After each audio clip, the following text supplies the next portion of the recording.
Hey, Liron here. Today we're going to talk about your watercolor goals and dreams and ambitions. So sit back, relax. This is going to be just a fun chat. It's been a while since we've done one, not a painting process this time.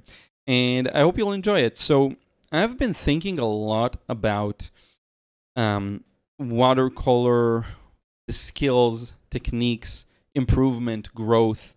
And it's very interesting for me to see, and I've been doing this for a decade now, so I've been following a lot of artists on Instagram, a lot of colleagues, a lot of fans too, a lot of followers, and it's fascinating to me to see how some people continuously progress while others don't. And you know what, even before we hit the topic, do let me know in a comment down below, do you have any plans or aspirations for watercolor that are beyond just as a hobby? I'm curious to hear.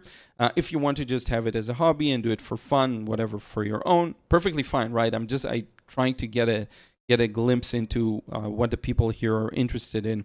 And then if you have aspirations that are more towards you want to maybe sell more, maybe you want to put it in front of more people, show it in exhibitions, your work, your artwork. Maybe some people want to teach, and some people do teach in my audience. I know that.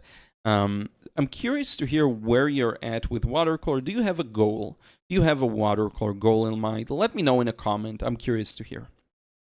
But it's fascinating for me to see over the past decade how some people just continue improving and progressing, and others kind of stay in the same spot. And again, it depends on what you want, and if you don't really care, then that's fine.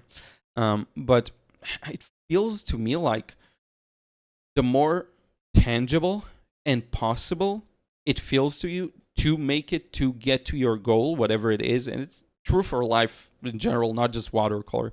The more tangible and more real it feels to you, the more likely you are to actually invest the time and effort and do more and work towards getting to where you want to be.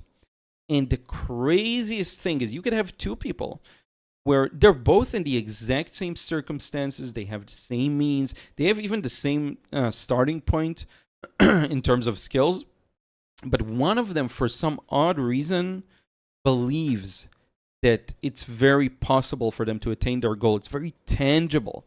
It's there, right there for the taking if only they do the steps. And the other person doesn't, and you can see it. You've spread it over a decade. You can see how the person who believed it actually made it there. And I'm not sure what it is, if it's confidence, if it's some kind of, they got a wake-up call somehow, life experience. Sometimes it is, sometimes it's not, because it could be like a person with less life experience. It really makes me think about that and how sometimes that's all the difference. One person actually sees the possibility, the other doesn't. And I can give you an example. If I go back to like 2014, 13, even 2015, when I just started my steps in this world of art business and starting to build a career around art, it was fascinating how when a project felt like it would succeed, like if I knew that, and that knowing was based on nothing, right? But if I had an idea for a product, a book, or whatever, and I had a feeling it's going to work, if I just publish it, it will be a success. I just felt it. That kind of a product, I would finish in like a couple of months, really fast, just get it out the door, publish it, and it would often be a success. Not always, but very often, more often than not, it will be a success. And then for things and ideas I had more doubts about, I never actually took the action to make it happen. Or I kind of put it on a back burner and never really got around to doing it.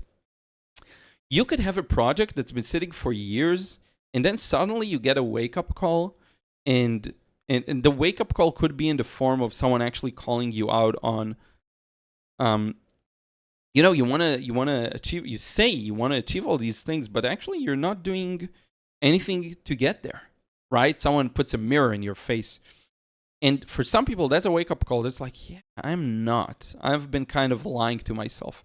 And I'm a little worried for all the people that lie to themselves, even hobbyists, by the way.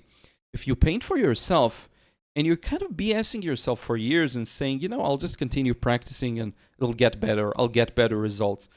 And I see this a lot, where people keep making the same mistakes and they keep not noticing the same things. I had that happen to me a lot in pockets, right? But eventually I do catch the mistakes. Like, people don't go dark enough. And for years, they see that this is the problem, but they kind of don't fix it. And I'm starting to really think this is all just a shell game.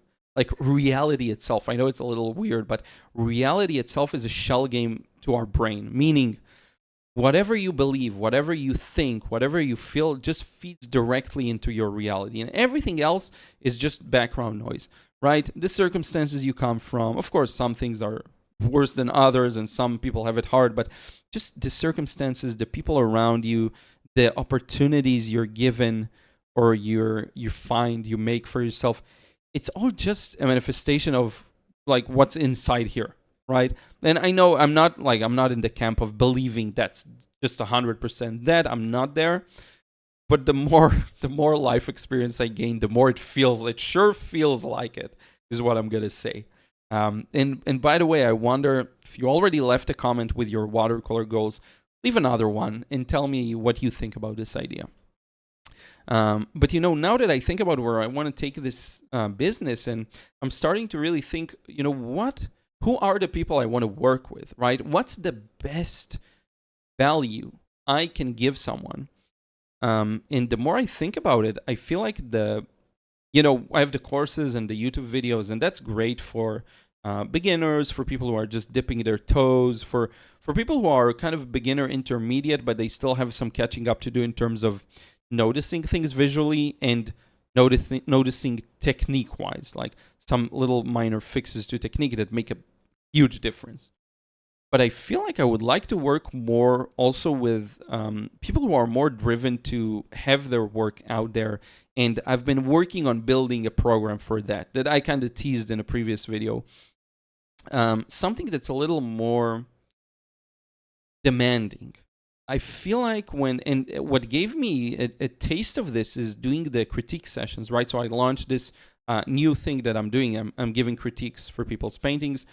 The way I set it up is you send me 3 paintings for a critique, and I make you a video dedicated for just like this video, just a private video that I send you with my thoughts on the paintings. Usually it's around 30 minutes long of direct feedback on your 3 paintings, about 10 minutes per painting.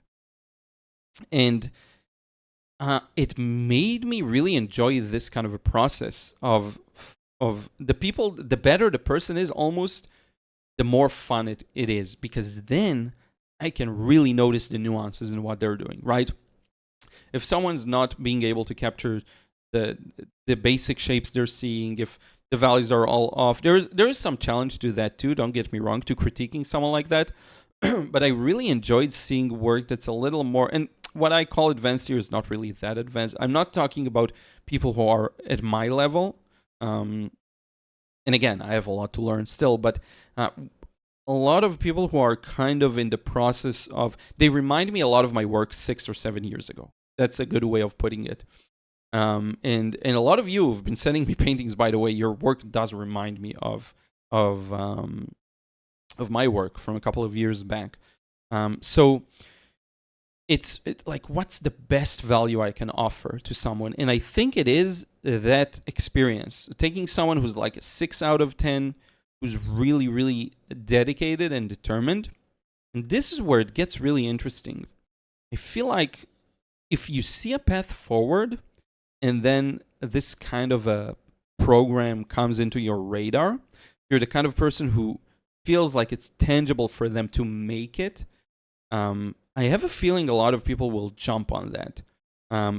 But it is very much finding the right fit, because essentially what I'm doing is the courses are more of a low tier in terms of pricing product, right? So it's $39.99 or whatever, $29.99.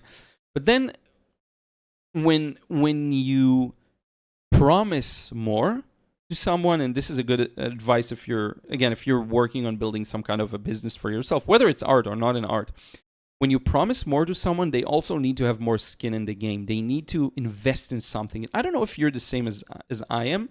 There's something here, just a piece of dirt on my tablet that I'm trying to get rid of. I don't know if you're like me, but when I pay for something, I usually make it work better. I usually use it more. I usually benefit from it more. And when I don't appreciate it as much. Sometimes I do. Sometimes I try to make the most out of free resources as well. But it's that extra friction to getting something in and of itself is almost a mechanism to make you take action. So when I combine all of these things together, I'm thinking, okay, taking those people who want to make it into a profession, who want to sell their paintings, who want to whatever, right? There's some kind of an ROI here, return on investment. Getting to those people, making a really, really good offer that demands also a lot from them, a lot of commitment, a lot of monetary commitment too, by the way, not just time. So that's the kind of thing I've been thinking about, and how much of my brain dictates how much I actually achieve.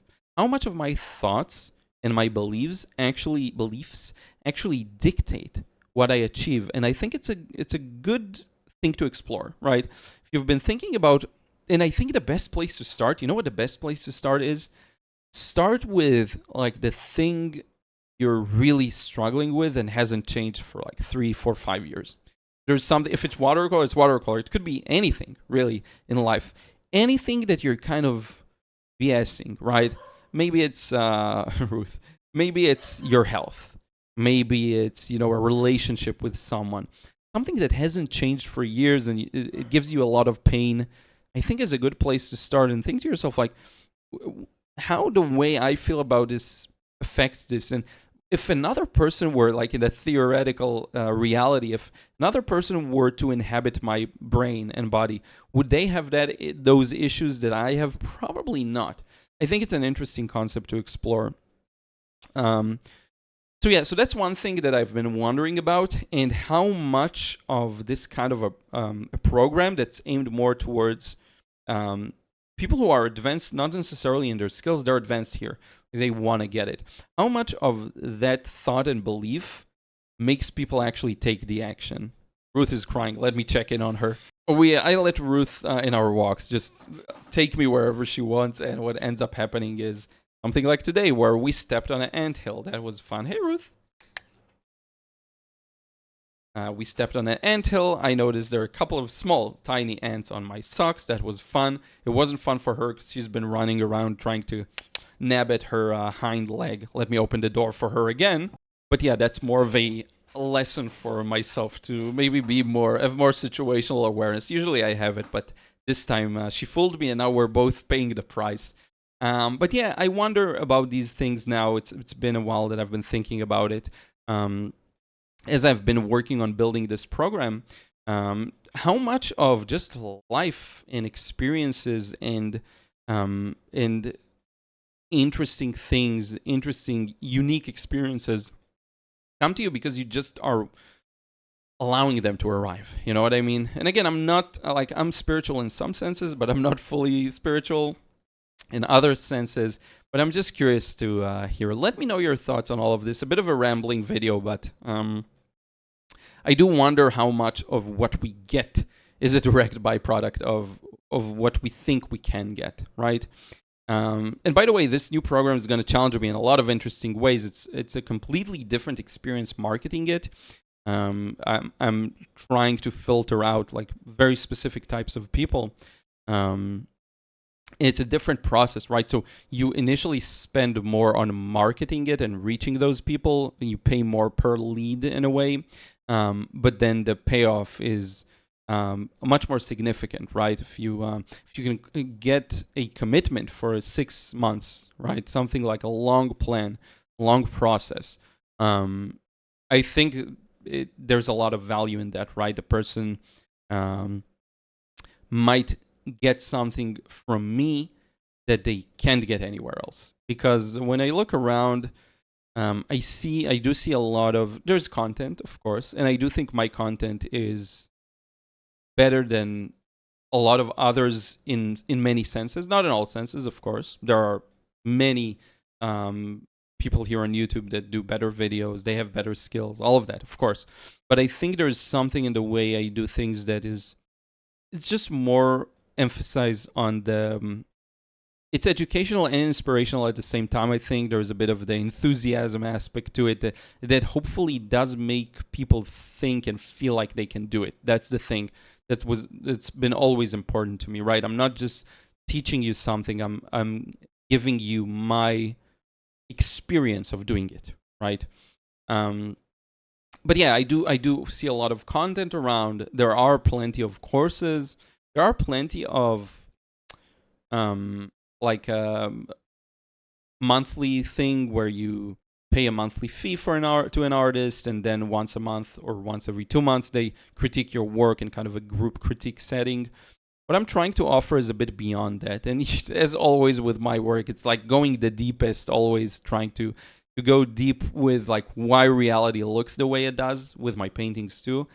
So I think I'm ending up applying it to my art business as well. But just a couple of things that were on my mind that are interesting. If you feel like, by the way, you're a good fit for that, feel free to send me an email. We can definitely discuss.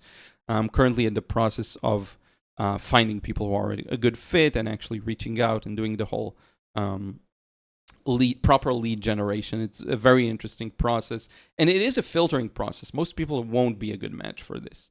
It requires someone special, not like 1 in 10,000, but 1 in 100 people. Let's say who are, I don't know if this audience is an example of that, but it's not for everyone for sure. It just takes more of time and commitment and effort and money.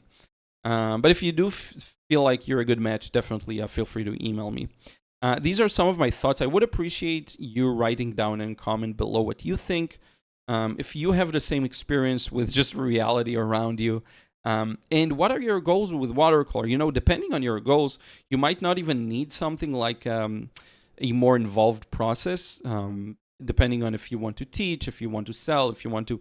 A lot of it is like a lot of selling art. The reality is knowing the right people, knowing the right gallery owners, knowing the right exhibitions, and submitting a lot, right? That's a big part of it. You don't necessarily have to improve your skills by a lot. More of it comes down to who you know and what you do.